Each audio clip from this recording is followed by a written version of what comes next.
Welcome back, viewers. I hope the weekend went well for you all. I thoroughly enjoyed the games from my office this weekend, plenty of goals and some handshake entertainment. The first game was Villa vs Everton, not the best game to watch. But there were a few targets to keep an eye on. I was impressed by Watkins, not sure how Gerrard starts things over him. He performed very well, causing Everton problems with his pace and provided 2 great assists. Villa defense done well, however I think the Everton attack is quite weak, so wouldn't be in any rush to purchase one. I was impressed by Everton's new signing, he reminds me a little of a young Yaya Toure. Everton fans should be quite excited with his potential. Now we get to Johnny's performance. I must say I think he took the hairdryer treatment very well last week. His 7 points were valuable with the clean sheet, so I was very happy with that gamble to keep him. Nato in the same game was wasteful with his chances again. In a way it is better to have the chances than not, but I really need him to produce some points soon. Haaland didn't produce the big skipper performance I was anticipating. I would still choose him going forward. As he should have had a tap-in if Foden could look up and square a 6-yard pass. He nearly got one later on, but only ended up with an assist. I think from watching City, I have made a mistake not targeting a defender. Cancelo will be one of my top targets this week. Oh my Jesus, produced a big one.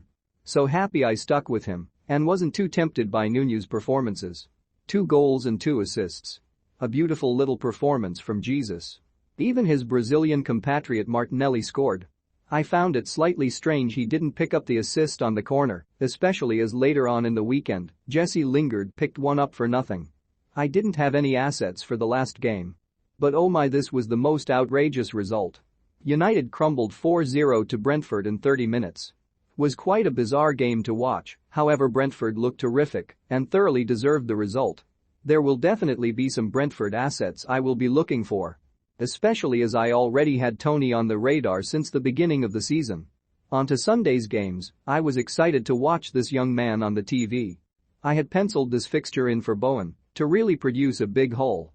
Well, that's exactly the opposite of what he done. Forest played well, even if they were slightly lucky to keep a clean sheet. Williams caught the eye, looked very attacking, and had many set pieces. Using hindsight I should have gone for a different player than Bowen, but sometimes you have to take gambles and I like the Forest fixture a lot. Now watching the Hammers in both games.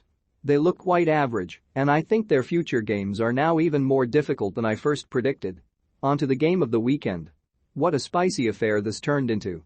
Massively impressed by Chelsea, they dominated the game for the most part. Mendy and James were so unlucky to lose the clean sheet, as both goals technically should have been ruled out. The clash between the managers was epic, really showing the emotion and importance of the game. Even the last handshake, where it nearly all kicked off again, Conte and Spurs will thank their lucky stars as this will be a huge point when it comes to the end of the season. Watching James play right centre-back wasn't great for FPL potential. Then getting another yellow card. Then seeing Spurs nick a dubious goal to ruin the clean sheet.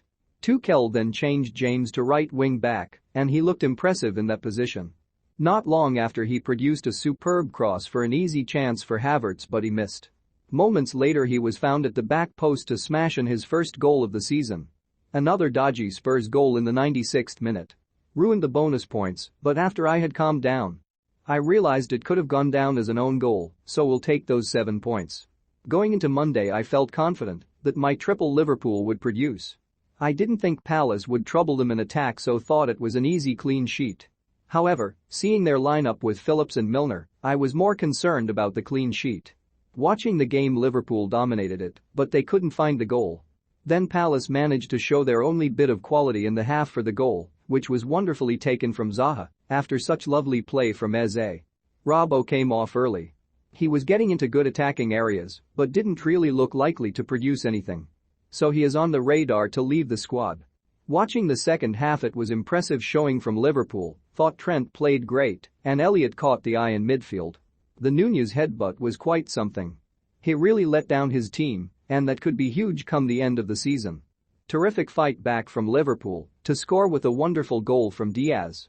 Was quite surprised Palace never really made any attacking substitutes to try and win the game after, as they were playing against 10 men. Not sure if the Palace manager forgot or was just happy with the point.